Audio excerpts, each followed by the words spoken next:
You know that feeling when you're just caught in this relentless storm of self-doubt and criticism? It's like you're totally trapped inside your own head. Well, today we're going to dive into a really powerful mental model that can completely change how you see that inner world. Okay, picture this for a second. You're heading down these cold stone steps into a cellar. The air gets all thick and heavy, and it's not rain you're walking into. It's this chaotic storm of swirling words. The source material calls this the dark storm cellar of clouded thoughts. And I mean, let's be real, it's a place we've probably all visited. And just listen to that noise. Not enough. Too much. Wrong timing. You should have known better. Who do you even think you are? It's just this relentless, buzzing static, right? And this is what's described as your mental weather. It's not just a thought you're having, it feels like a place you're stuck in. And wow, is it exhausting. Okay, but this is exactly where things can start to shift. It's not about trying to fight that storm. It's about realizing something really fundamental about your relationship to it. And that leads us to this huge, pivotal question. I mean, look at all that noise, right? All that swirling chaos. But what if that storm isn't actually you? What if it's just passing through? And here it is. This is the core idea, the simple truth that just changes everything. You are not your weather. You are the sky. Think about that. You're not the chaotic passing storm. You're the vast, constant space that holds it. And this distinction is, well, it's so powerful when you really let it sink in. On one hand, you have the weather, your thoughts, your emotions. They're temporary, they're loud, they're reactive. It's basically just unprocessed experiences. But then you have the sky.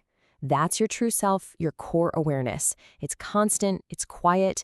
It's the space where all that weather just happens. You know, what's great is the source material even throws in a little humor to help create some distance here. By playfully putting out a mental weather advisor, you can actually start to observe your own thoughts with a bit of lightness. You start to see them as these predictable patterns, not some undeniable truth about who you are. It's a neat little trick. Okay, so if you're the sky, how do you actually deal with the storm, right?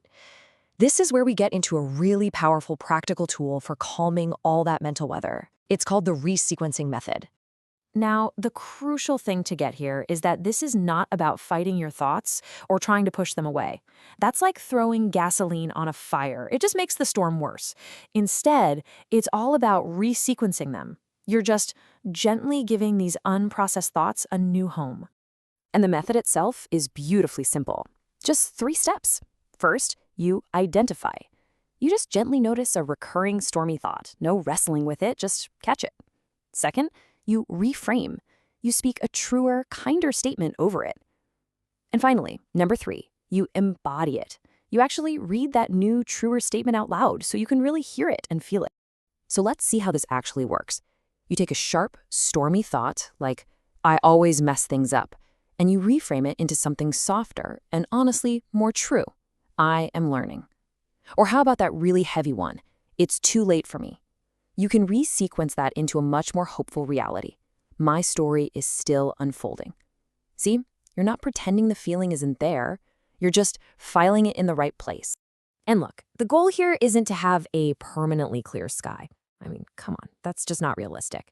The whole point is just to dial down the intensity of the storm. As the source material puts it, the tornado becomes a breeze. That chaotic wind just slows down to a murmur, and your mind is left feeling not empty, but just clean. All right, and all of this builds up to what might be the most empowering reframe of all. This is the final piece that can really change your entire perception of yourself. And here it is. You are not broken. You are unfiled. This is the ultimate takeaway. Having all those mental storms doesn't mean there's something wrong with you, that you're flawed or broken. It just means you have some unprocessed experiences. Basically, data that hasn't been put in the right folder yet. And this is why it matters so much. This simple idea shifts you from just trying to survive the storm to actually having control. You're no longer a victim of your mental weather. You're the librarian of your own inner world. And that transforms this huge, overwhelming struggle into a totally manageable, even gentle task of just sorting and ordering your thoughts. So, let's end with this. A mantra you can take with you. a little touchstone for whenever you need it.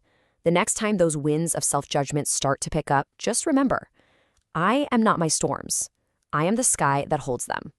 So the only question left for you is, what thought are you going to resequence first?